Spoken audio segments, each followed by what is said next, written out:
asupan kalsium dan vitamin D yang cukup untuk menjaga kesehatan tulang. Nah, kalian harus sering-sering minum susu karena dia tinggi kalsium. Yang ketiga, olahraga teratur, perawatan tubuh, hindari cedera, dan periksa kesehatan secara berkala. Nah, ini penting sekali.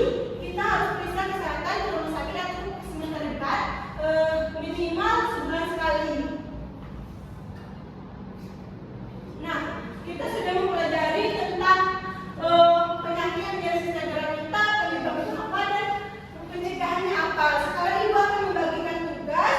Nanti salah satu maju ke depan perwakilannya.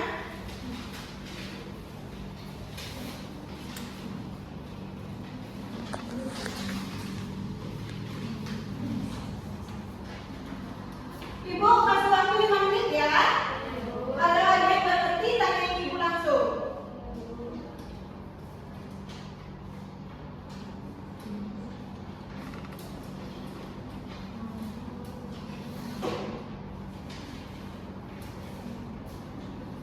Ada yang nggak ngerti, Bu? Jadi sesuai dengan ini ya. Oke, Bu. Ayo, siapa yang udah selesai? Terus dulu. Ayo, Rusmi maju ke depan. Oke, Bu.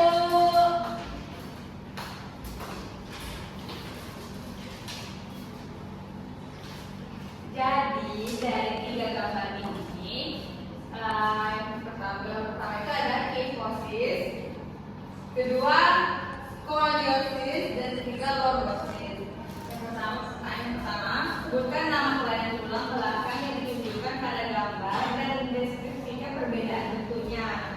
Nah, jawabannya A, yaitu kyphosis, itu ada punggung atas melengkung ke belakang atau bungkung. Nah, yang B itu skoliosis, tulang melengkung ke samping.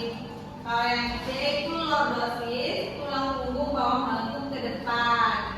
Terus pertanyaan kedua, jelaskan 2 penyebab utama dari skoliosis dan lordosis. Skoliosis itu genetik, postur buruk. Terus lordosis itu obesitas, otot perut lemah. Yang pertanyaan ketiga itu berikan 1 cara pencegahan untuk masing-masing kelainan pada gambar.